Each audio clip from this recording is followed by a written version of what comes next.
the only way that Google are ever going to change, fix the path that they're on, is if they get rid of their entire board. Like they're all left-wing social justice warrior activists, and unless shareholders get together and say you need to all be sacked, nothing's going to happen. So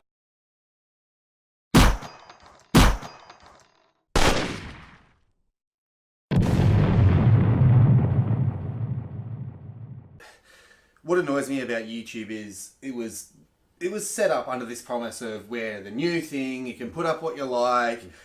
No censorship. I think a guy, Sticks Hexenhammer, is a really good YouTuber. If you haven't heard of him, he's really smart. Talked about how MTV used to be cool, and it was cool when it was showing people getting hurt and jackass kind of stuff, and like Beavis and Butthead, and it was edgy, and people were smoking weed, and then it became the mainstream, and everyone's just like, they started censoring everything, and it just stopped being cool anymore. He's sort of saying, well, YouTube was like that. YouTube sort of gave people this promise of being cool and edgy, and you can go and put anything you want up here, and then now that they're becoming more of a, they're getting down the censorship role, and they're trying to control what people are saying. Oh no, you can't do this, you can't do that. It stops being cool. And the worst thing about this with YouTube is there are people with, people have built up massive followings on the platform who are now being told, no, you can't say this, you can't monetize that, you can't monetize this.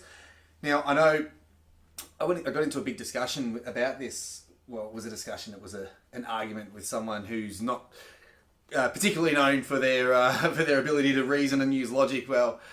Now, I feel like, I know it's maybe not technically a breach of contract, but I think it's at the very least false advertising for YouTube to come up and encourage people to build these platforms, and then after the fact say, no, you can't do this, you can't do that, after they've already built their platforms up and they're making a living out of it.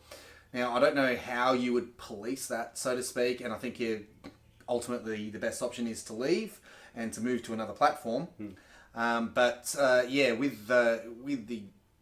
YouTube, I just don't think it's at the very least it's extremely unethical, but that was obvious. I wonder if they really knew what they were getting into. When they first had the idea of like letting anybody upload anything to YouTube, maybe they had a sort of Francis Fukuyama end of history kind of idea of where everything was going. Everything is going along this trend, this progressive trend. Where it's always going to move in that direction. Maybe they didn't even see it coming. And so, like what has happened on YouTube, like basically, people like Stefan Molyneux getting hundreds of millions of views, and a lot of other people like PewDiePie. Massive followings. I think I still only seen like 1 minute of anything he's done. I'm like, what is this? But massive followings.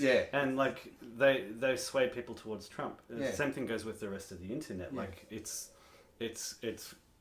anybody can access it, and anybody can put up anything, and it's basically swayed the course of history.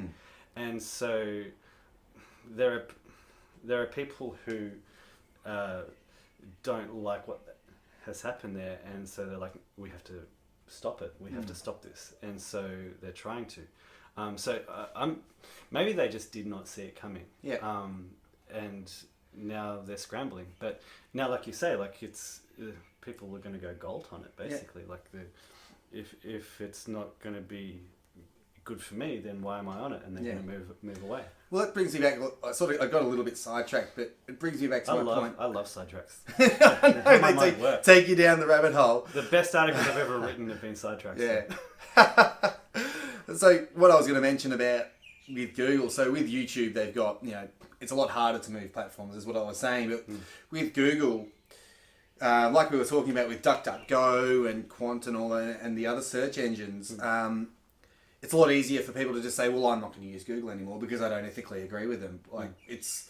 And Google are the parent company, and that's where the money's being made. So for them to turn around, for them to do this, I would say it's a big mistake in terms of their bottom line, because I mean, they might still have YouTube, but YouTube is losing money. So, they'll keep losing money on YouTube, and then they'll start losing money on their search engine as well, which is just, for me, it just seems as an outsider looking in, I can only imagine what, like, it must be a real toxic culture inside there for people to get fired for saying things that they don't like.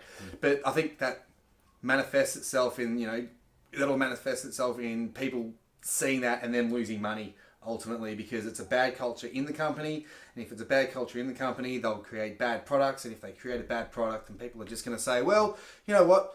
I don't want my search engines to be... I don't want my search results to be doctored politically. I want my search engine to be neutral. If I'm searching for climate change, I don't want the 20 results to be on the warmest side, which is what happens. Go and test it out. I'm as skeptical as anything. So the idea that I'm in an ideological bubble, you type in climate change, I type in climate change myths. Every result. Yeah. Every result. Guardian, The Age. Guardian, exactly. City Morning Herald. Exactly. It's like... New York Times. I mean, to me, it's obvious that they're trying to shove an ideology down my throat in regards to that. I mean, maybe not. It's not so obvious in maybe some other topics, but I would think as soon as, once they get onto them, they'll be like, oh, we'll doctor this, we'll doctor that. And I can't... It just got too much. I mean, it was an efficient search engine. It came back, gave back results, but I just can't... when I'm searching for something, I want to know that I'm getting the right answer. Yes. Well, they build themselves up on that, didn't they? Yeah, exactly. That's exactly right. We have the best technology to figure out what you're actually looking for. Yeah. And so now they're letting ideology get in the way of that technology. Exactly. They're basing their technology around that ideology. Well, that's it. Yeah, it's not about information anymore. So they've moved away from their initial mission, their initial vision. Well, that's it. And I mean, as I'm sure anyone in business will tell you, once you stop doing what you were doing to make you successful, you die. You die. Exactly right. Yeah. You die. And to me, as an outsider, again, it just seems so silly. I can't imagine, like, they've got such... It's almost like they've reached the top of the mountain and it's like, well, we're the kings of the world. We can do whatever we want. We're infallible. But no. Like, this isn't how the world works. This is a classic story of, the king reaching the top and destroying themselves. I mean, anyone who's seen Scarface knows what happens. And, you reach the top and you destroy yourself. It's almost poetic the way it's happened, and it's almost entirely predictable. It is the beauty of it.